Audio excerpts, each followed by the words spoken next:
Y estamos listos para poder continuar con este tema. Es muy interesante. Yo sé que posiblemente usted ya lo había escuchado, posiblemente lo padece. Y bueno, el WhatsApp de El Salvador está activo, justamente en vivo, para que usted pueda mandar sus preguntitas. Hoy tenemos un invitado muy especial para poder desarrollar este tema. Le damos la bienvenida al doctor Enrique López. Él es neurólogo y estamos listos para poder hablar acerca de la encefalitis. Doctor, ¿cómo está? Bienvenido. Hola a todos. Hola El Salvador y gracias por la invitación. Pues es un gusto aquí compartir un tema sumamente importante. Perfecto. Comencemos hablando de forma general a qué se le considera encefalitis y cuáles serían los síntomas asociados a esta. Ok, encefalitis es un término que nos determina inflamación del cerebro. Y esta inflamación del cerebro cursa con una temporalidad, es decir, alguien que tiene inflamado el cerebro dará manifestaciones neurológicas en menos de 6 semanas. No es usual que un paciente que tiene dolor de cabeza presente alteraciones del estado de conciencia, cambios de personalidad, cambios de conducta. Esos pacientes muy probablemente estén en vías a desarrollar una encefalitis.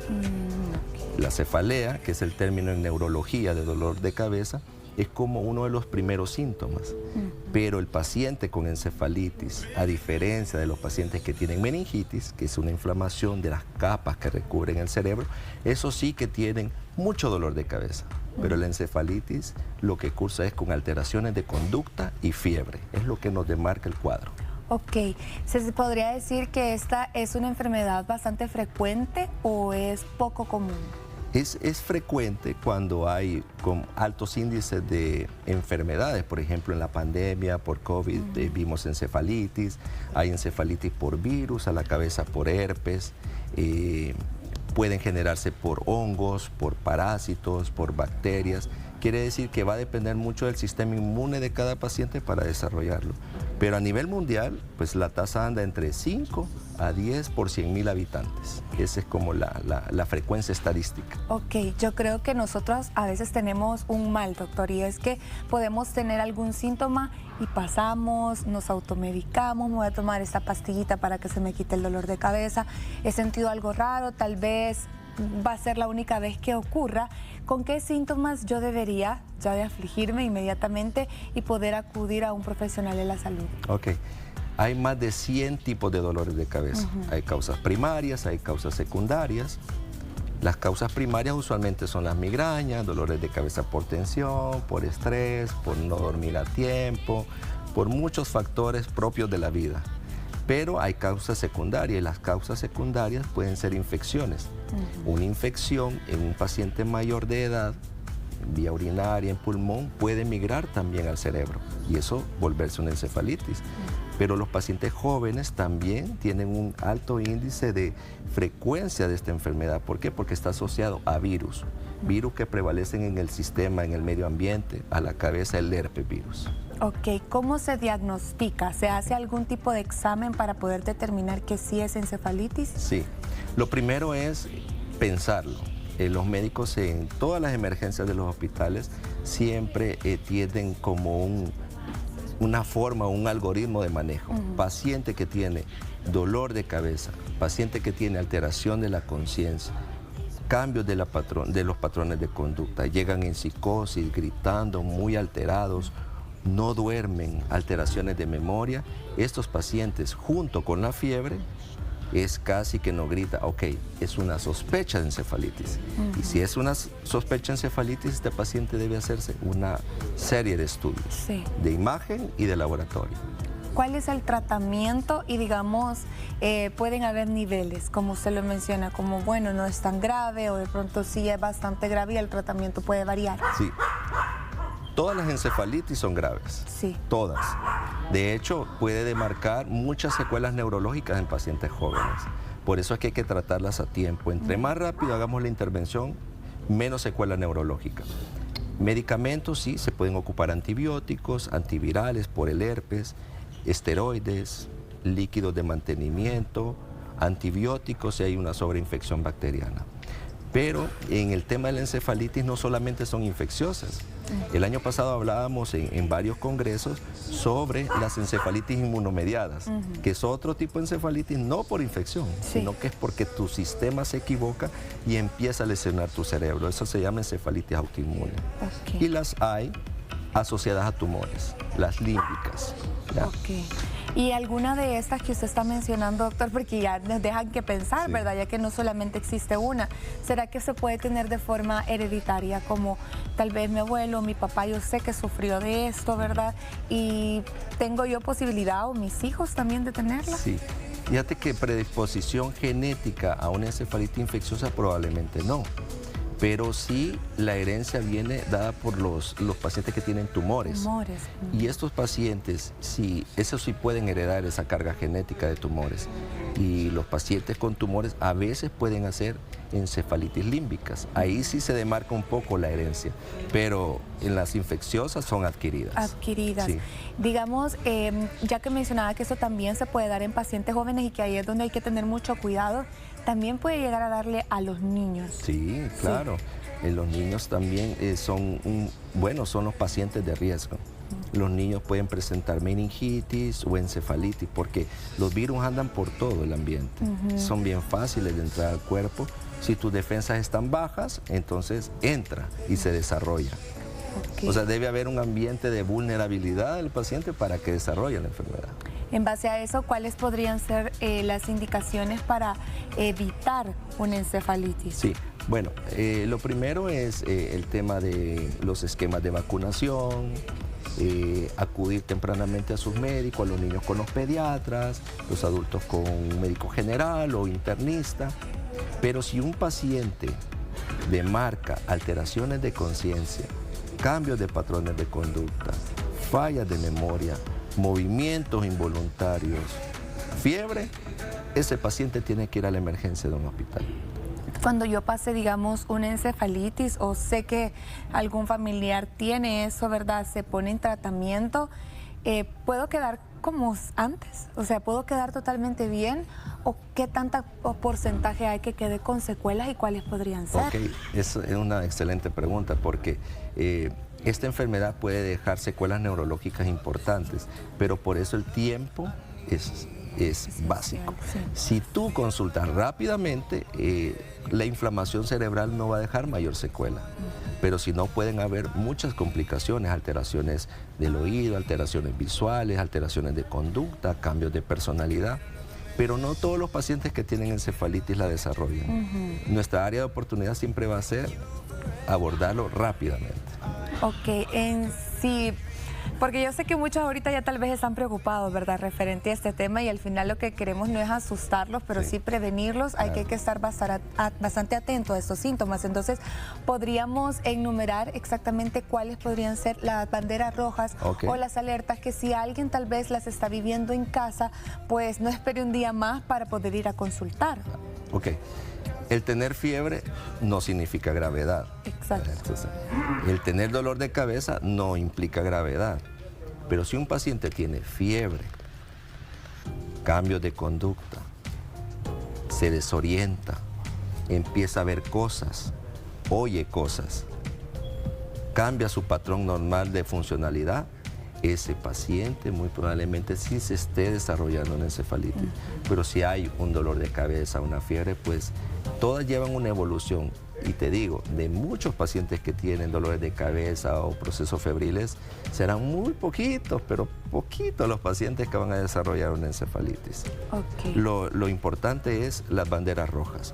Alteraciones del patrón de conducta, ancladas a dolor de cabeza, ancladas a fiebre, ancladas a alteraciones del ciclo del sueño, ese paciente muy probablemente esté desarrollando la encefalitis. Muy importante, ¿verdad?, para tomarlo en cuenta en casa, sobre todo también a veces que puede pasar en los jóvenes, doctor, que a veces los papás dicen tal vez él está exagerando, lo que no quiere es estudiar o está como en una etapa rebelde. Vale la pena prestarle mucha atención cuando ya más de 3 o 4, ¿verdad?, de estos síntomas se vuelven en una sola persona. El tiempo de recuperación puede variar dependiendo la causa. Puede variar porque si, por ejemplo, es una encefalitis por un hongo, puede durar mucho tiempo. Si es por una bacteria, una tuberculosis, son enfermedades muy largas, recuperaciones muy lentas. Pero si son virus, los virus usualmente responden bien al tratamiento.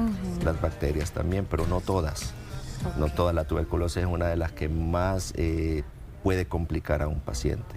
Dependiendo del cuadro, me imagino que la edad, cómo está de defensas. Imagínate que los cuadros de encefalitis cursan en más del 50% con convulsiones.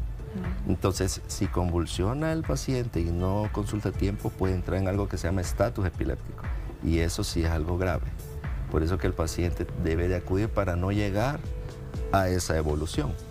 ¿Cuál podría ser el consejo que podría darle a las familias que nos están sintonizando y que, bueno, a veces dejamos pasar, como yo decía, comenzamos a automedicarnos o nosotros mismos decimos, bueno, como no he dormido bien, por eso es que estoy con este mal humor y por eso es que soy tan cambiante? Sí. Y damos excusas tal vez sin consultar y ahí es donde perdemos tiempo que termina siendo muy valioso, claro, doctor. Así que, ¿cuál podría ser el consejo para tomarle importancia también a esto? Vaya, por ejemplo, si estos síntomas duran más de 48 horas, es decir, que tú siempre dormís normal y tenés 3 días que no dormís absolutamente nada, eso es una bandera roja. ¿Y no se duerme por dolor o simplemente porque no se puede conciliar el sueño? Tu cerebro está hiperestimulado, los neurotransmisores están a la alza porque está inflamado el cerebro, no dejan dormir. El cambio de conducta.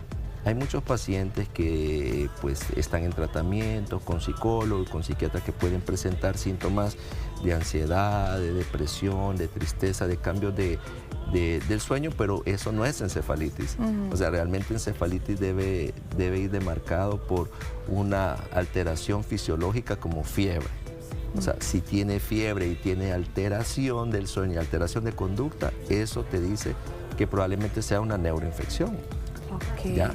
Los fallos de memoria, pero no los fallos de memoria porque no me aprendí nada para el examen, o me costó, no me concentré, no.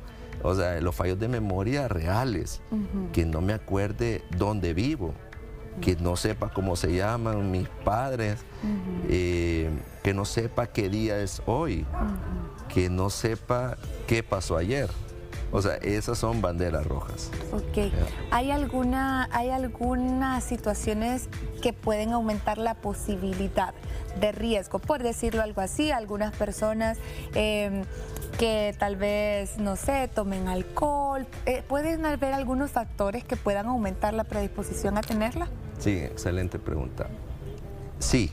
Los pacientes que tienen más riesgo de encefalitis son los pacientes inmunodeprimidos, pacientes que tienen infecciones de base, pacientes que tienen tumores o neoplasias de base, tienen más predisposición, niños que tengan bajo peso, que estén en desnutrición, pacientes que tengan múltiples comórbidos, diabetes mal controladas, enfermedades metabólicas mal controladas.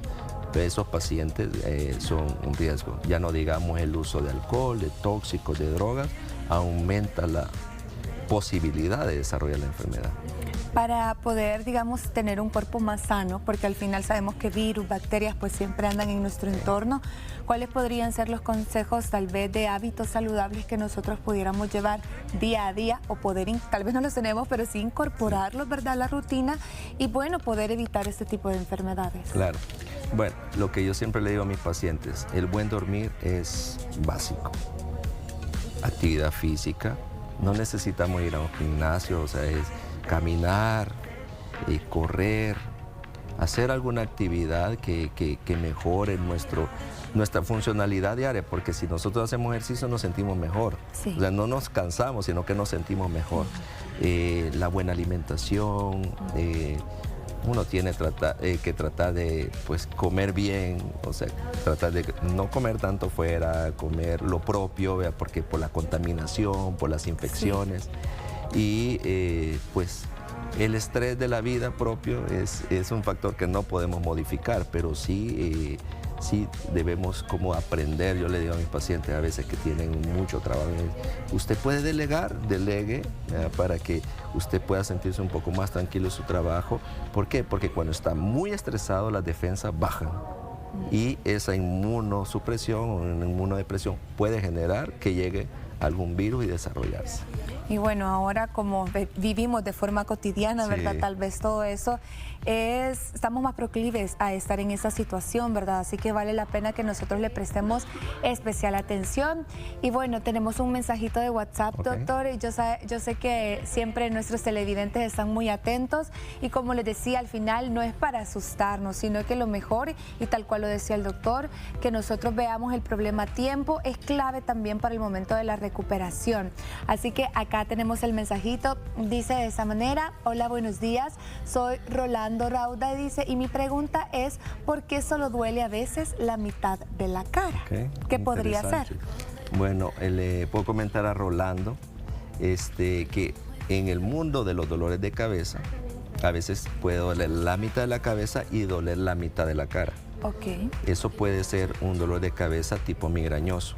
Pero también existen las neuralgias del trigémino, que es un nervio que se inflama, que pues sale por esta posición y da toda la inervación, llegan todos los nervios a la cara y eso puede dar dolor también en la mitad de la cara.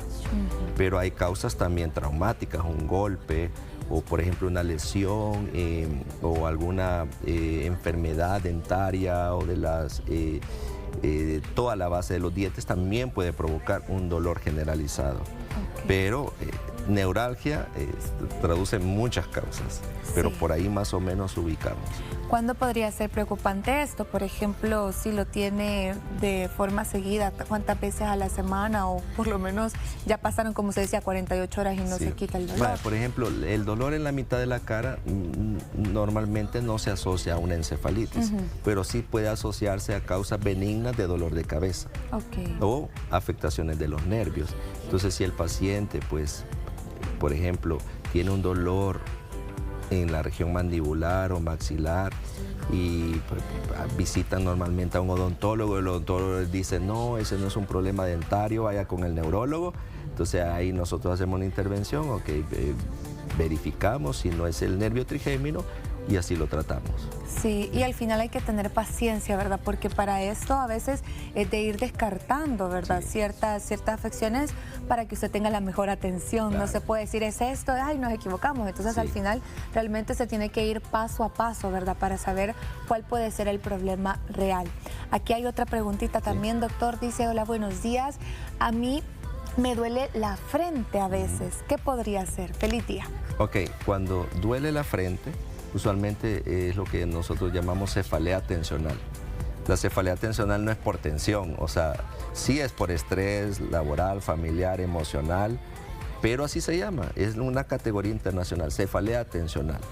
Y usualmente duele la frente, pero también puede doler la frente si tenemos una sinusitis, por ejemplo, la gente que padece de rinitis alérgica y están infectados pueden generar dolor también y no necesariamente ser algo grave, pero sí hay que consultarlo. Sí, sobre todo porque este tipo de dolores son a veces bien intensos y muy incómodos, ¿verdad? Nos hace imposible pues continuar con nuestro día a día y con nuestro trabajo.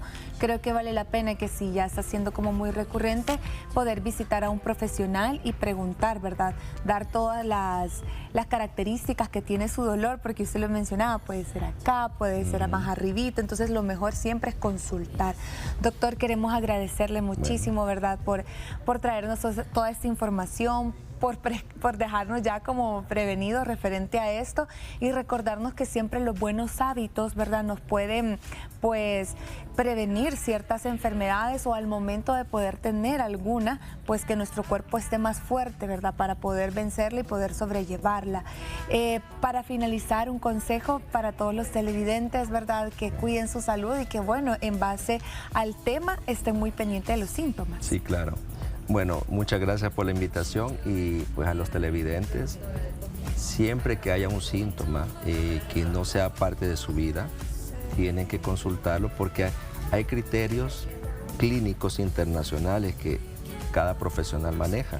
Entonces el profesional es el que debe categorizar si es algo benigno o es algo que deba hacer estudios. Por lo tanto, es consultar, guardar la calma, realizar sus actividades normales, pero si el síntoma persiste por más de 48 horas, consultar. Ok, perfecto. También en pantalla están saliendo los contactos del doctor, ¿verdad? El número de teléfono para que usted pueda hacer una cita si es necesario. Hemos hablado que el tiempo es clave también, así que si usted está teniendo cualquiera de estos síntomas, no se automedique y consulte a un profesional. Muchísimas gracias, Bueno, doctor. a ti. Gracias. Con esta información nosotros vamos a continuar con más aquí en Hola.